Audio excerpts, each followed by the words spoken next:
Good morning, students. Let's start the second part of the Indian polity और Indian Constitution. तो मैंने आपको बताया था कि संविधान में कुछ फंडामेंटल राइट्स हैं जो मतलब जो हमें मेजॉरिटी को माइनॉरिटी पे ओवरलैप नहीं करने देते हैं।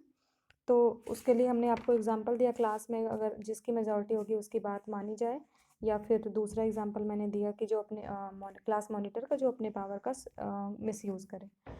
तो इस तरह का मिसयूज़ से बचाने के लिए संविधान में कुछ रूल्स और कुछ प्रिंसिपल्स बनाए गए हैं, लिखे गए हैं, जिससे कि सबको समान अधिकार दिया जाए और कोई भी ग्रुप दूसरे को डोमिनेट ना कर सके और दूसरा ग्रुप ओवर पावर ना हो सके, बल्कि माइनॉरिटी भी अपने आप को रिप्रेजेंट कर सके और अपनी बात को सबके सामने रख सके। अच्छा, अब हम यहाँ पे दो सबसे इम्पोर्टेंट चीज़ें हैं।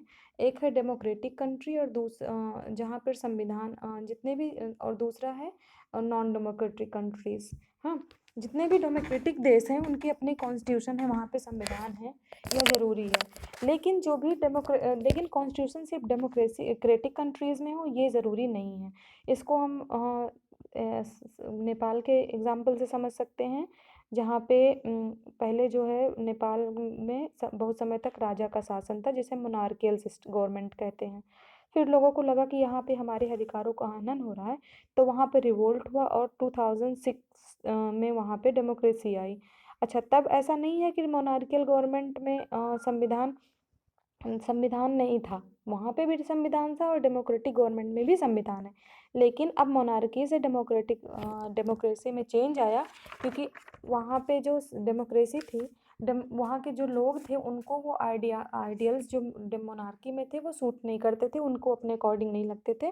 तो चेंज हुआ और 2015 में वहाँ पे जब डेमोक्रेसी आई तो वहाँ का कॉन्स्टिट्यूशन उससे अलग था। हाँ, कॉन्स्टिट्यूशन दोनों कंडीशन में थे, लेकिन कॉन्स्टिट्यूशन अलग था। डेमोक्रेसी का कॉन्स्टिट्यूशन अलग है, जिसमें जनता के पास ज़्यादा पावर है, और मोनार्कियल में ज़्यादा राजा के पास थी। नाउ अब हम क्या करेंगे, let's compare it with the government of India. अच्छा, इंडिया में क्या है संविधान में, इंडिया के संविधान के बारे में बात करें तो इंडिया में गवर्नमेंट सबसे पहले कब स्टार्ट हुई थी? Any idea? इंडिया में गवर्नमेंट सबसे पहले गवर्नमेंट ने कॉन्स्टिट्यूशन पर सबसे पहले काम करना शुरू किया था 1946 में।